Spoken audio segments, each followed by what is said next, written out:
Did you know that 98% of all vertical capital applicants get denied? In this video, we're going to cover the reason why those applicants get denied and some of the best practices that you could do to better your chance of getting approved for a real estate investment loan. Hi, welcome to Real Estate Talk from a lender's perspective. I'm Anitra Preston. And I'm Elridge Moore. And let's get into it. So listen, number one, the application to whether it's a job or a loan this is your first and your uninterrupted opportunity to present to the viewer who you are. This is your opportunity to put your best foot forward. We'll dive in a couple of applications and we'll show you some reasons why some applications are denied. Okay, I'm going to share my screen right now, and we're going to go over some of the inputs of this applicant and see why we denied this loan. Okay, as you can see, the date of birth, borrower credit score. At Vertical Capital, we are asset-based lenders, but we do ask for your credit score. His marital status, unmarried, scroll down here. This applicant don't have an entity name. Look like you wanted to say something. Yeah, not really. Just at the basic level, guys, complete the application. And this is what this one is about. There's a whole bunch of questions that we ask, and a lot of the information is either incomplete or isn't answered at all. It's very important that you complete and provide what the lender or your employer or potential employer is asking for, right? We want to fill in everything as much as possible. We're going to scroll down to where we have some information that is missing, like this: how many bedrooms and how many baths. You can see there's nothing answered there, right? Mm-hmm. So that kind of hinders me from being able to complete our underwriting to see if we're interested in even doing the deal. If I'm missing information, I don't have enough information to process your application. And that application is a first impression. Just by this applicant not filling out all of the information, it leaves a bad taste as far as if this applicant is going to perform and do right by the potential investment property that they have. Yeah, essentially it kind of goes into how in tuned are you into detail, right? Yeah. When it comes to investments, doing investments, fix and flip, whether you're keeping it in your portfolio or you're going to go ahead and sell it, there's a lot of detail that needs to go into that, right? There's a lot of detail into your budget. There's a lot of detail in the actual rehab, paying attention to what your contractor is doing, understanding those process. So with all of this, when you have an incomplete application, it's kind of like a red flag to us. If you're not, I guess, how should I say this? If you are not careful on your own application, then what makes me think you're going to take care of the money that I lent to you? All right, right here you see this applicant have estimated current value of the subject property $40,000 and estimated value after rehab, your ARV.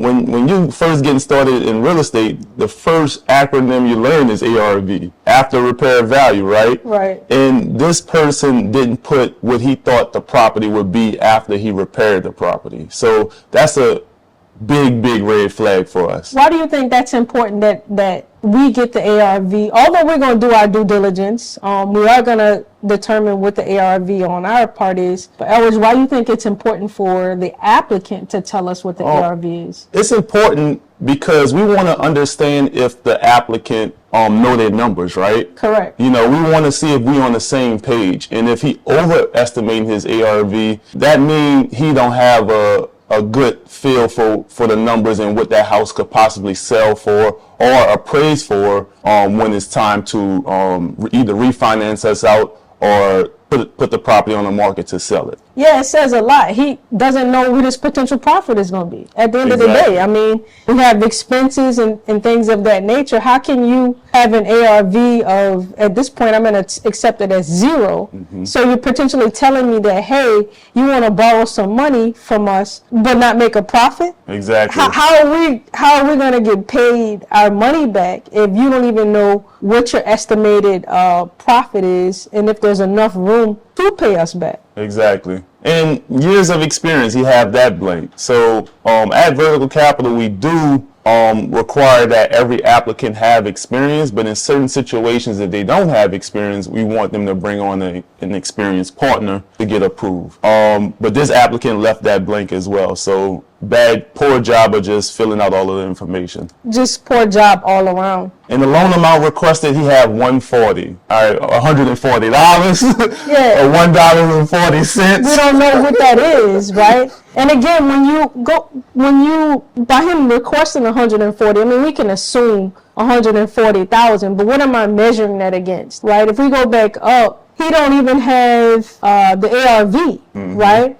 So 140,000, I'm measuring it against what? I'm measuring it against the estimated current value is the 40,000. He doesn't even break out, he just says he's doing new construction. Yeah. And I don't even know what that's called. Describing the use of funds. If the more detailed you are, the better we get to understand what you're going to do with this property. He just have new construction. And from my understanding, and I'm not a contractor, total living square footage is 3,198 square feet that he want to build. And 140,000 projected cost for new construction, that's way below. Yeah, and that brings me to another point that I have further down on my list here. Set a realistic expectation. It's unrealistic in today's market. I'm not saying you can't get it done. I'm not saying you possibly can't get it done, but realistically, it's highly likely that you'll be able to build a 3,000 square foot home for $140,000. Yeah. I mean, the permits alone on I got one at 2,000 square feet. The permit alone is $1,700. So I'm not sure how this person can figure that they're gonna do a brand new construction for 140,000 and be at 3,100 square feet and finish it. That's $45. I just did some quick math here. That's $45 per square foot, and the cost of building new construction is quadruple that. Exactly. Yeah. So that's a red flag as well. Anything else you want to touch on in this? Not too much on this one. I just think this one was just all around not good, right? Where we're requesting information, he doesn't have the information. And so what that does is, again, what happens is when you have an incomplete application with us, and I'm sure with other lenders, and what I've seen with some of my co-partners or other people that I know that lend money in the community, your application just gets pushed to the back. Exactly. It's pretty simple as that. So number one, use the application time to put your best foot forward. This is your opportunity to tell us what you do. At Vertical Capital, like my partner mentioned, we don't check credit. So the only thing that we have to go on is this application, which tells us a whole lot about you as a person, and it also tells a whole lot about your knowledge of your market. All right, this is the second application. We're going to give you some reasons of why we denied this applicant. Just the first page, we're here in New Orleans. This person lives in Charlotte, North Carolina. So that's already a red flag to me, even though they have flippers out there that do virtual flips and things like that. But me seeing this, you have to have 10 years minimum of experience after seeing that you live in Charlotte, investing in a property in New Orleans. And not only just the experience, but I would want to see where you've done flips outside of your home city or state, right? Yeah, that's a good point. So you would need to show me some experience that you've done this outside of where you live. The red flag in this instance is one, who's here to manage the project? Yep. Right? Who do you trust to manage the project? And then for me, I got to be able to trust you to manage the money. All right. So this subject property is, what is the total living square footage of the building? 1,152, 3 bedrooms, 2 bathrooms. So attention to detail. We asked for 3 bedrooms, 2 bathrooms on the next line. Right. Yeah. So just a little bit that this applicant have to fix. All right, is that Bayou title. The current value of the subject property, $103,000. The ARV is $270. Based on these numbers, is looking pretty good, right? Looks pretty good. Years of experience, they left that blank. They left it blank. So on the first page, we started North Carolina, right? Right. And that made us want them to have experience, right? And then they leave no experience right here. They leave this blank. Big red flag. So we don't even know if you're an experienced flipper, let alone if you are an experienced flipper an absentee experienced flipper. The loan amount requested, $195,000. That do fit under our 65% loan to value. Describe the use of funds. Purchase and rehab house. Okay, you purchase and rehabbing the house to fix and flip it, or are you refinancing it? That's the next question. Exit strategy. Sell immediately 1 year. Okay. Purchase price $103,000. How much can you put as a down payment? Vertical capital will require up to 20% or more down in most cases, $20,000. They do have enough in total assets to put the down payment down. See, $13,000 here and $70,000 here. Anything else you wanted to cover in this application? Nah, not too much. Not too much on this one. I think you kind of covered it all on this one. Let's move on to the next one, which is the one where this is a good application, guys. This is where the person did everything as not only did he take this opportunity to put his best foot forward, he also completed the application as we wanted it to be. He provided everything that we were asking for on that, so we were able to move through this process and make a really good decision really quickly. He was realistic on his expectation of his numbers and his time to get the job complete. In fact, we inspected this property last week, and he's ahead of schedule on his rehab. And he was very responsive once we get past the application stage into the underwriting stage, right? So once you get past your pre-approval stage, you want to be very, very responsive to your loan officer. All right, let's just go down to the subject property. It's on 117 Clara Drive. It's 1,400 square feet. He did leave out the bedrooms and bathrooms. Current value of the subject property, $80,000. The ARV, $189. Good job putting that there. 11 years of experience, so that's really good job. He's been in the business for a while. Loan amount requested, $189. Purchase and rehab, and he did put pictures. On the last two applicants, they didn't even put pictures on it. Yeah, I think one of the applicants, where we asked for interior and exterior photos, they elected to put their copy of their driver's license or their ID. We're asset based, so the number one thing is the asset. I need to be able to see the pictures. I need to be able to see where X for interior and exterior. I need to be able to see all sides of the property. I also would like to see the roof. What condition is the roof in? Especially if you're doing a flip. Yeah. And also if you're keeping it, that's important too, because if you're keeping it, what happens is you get a better rating when it comes to the insurance when you have a brand new roof on the property. And to add to that, the pictures are important because we have to get you pre-approved. And once you pre-approve and move on to the next stage of us having our inspector go out. We're not going to go out to the property and then pre-approve you. That's wasting a lot of time on our end. Basically. So yeah. if you give the more pictures you give us, the better we could get you pre-approved. All right, so he asks for a 12-month term on MLS sale, DCSR, or lease options. So he have a few different options he want to take with this property, but I think he decided on the MLS sale, right? Yeah, I think he decided to just go ahead and he's going to list it. He's going to list this property once it's completed. So this is a fix and flip. All right, so purchase price $80,000. He could put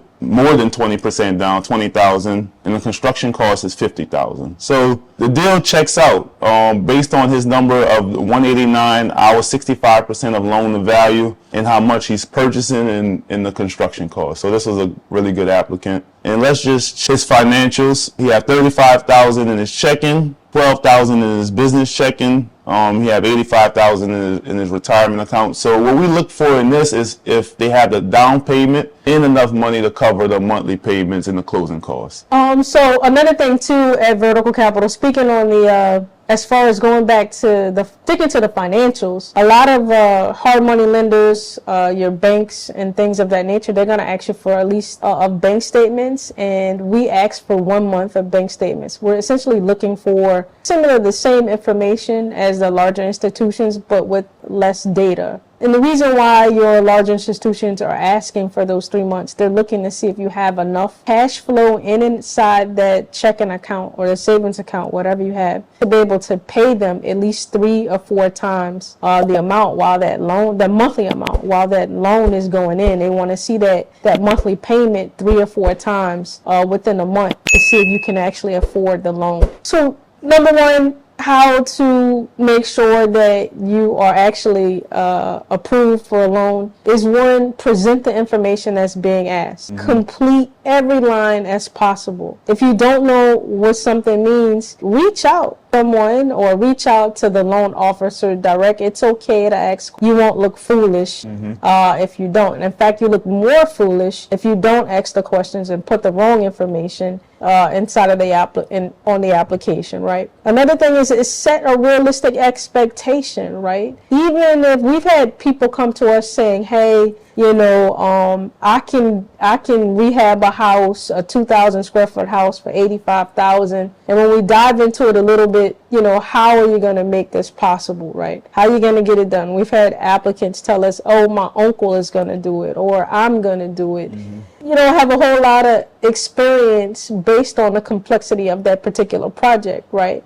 So what all I hear is risk, risk, risk, risk. You're putting our money at risk instead of being more responsible and knowing how those funds are going to be used in the budgeting process, right, or during the construction process. So even if you are able to use, you don't have to always use professional labor. I'm not saying that. Even if you do have an expectation of not using professional labor, such as a contractor or whatever, don't let me know that. Don't let me know that. And even if you can get the job done in 2 months, you know, I'd rather you say, hey, listen, I need 6 months to complete this project, because at this particular point, I'm looking at the complexity of the project, how long it possibly can take you, how long you can get in and out of the permitting office to get your permits. All those things are important. So set an expectation, a wise expectation to your budget. Even if you think you can get it done for 85, add into some contingencies and go up to 100, especially if there's room on your, especially if there's room when we're calculating the ARV and things of that nature. And be responsive. I think for me, my pet peeve is when I communicate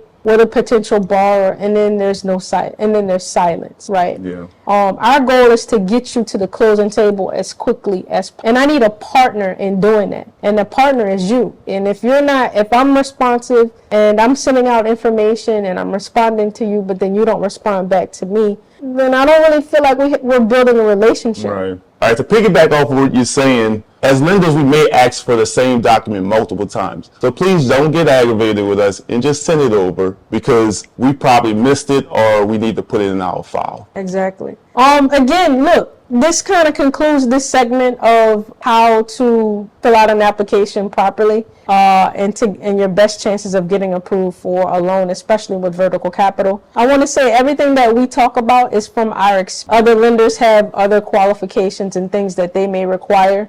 This application is specific to us. Again, I think the basic of what we discussed applies to all lenders. You know, put your best foot forward, complete what's being asked of you, provide, be responsive, and you really shouldn't have a problem with at least getting pre-qualified. Anything Definitely. else you'd like to add? No, just like, subscribe, and comment if we add value, and also share. Thank Absolutely. you guys.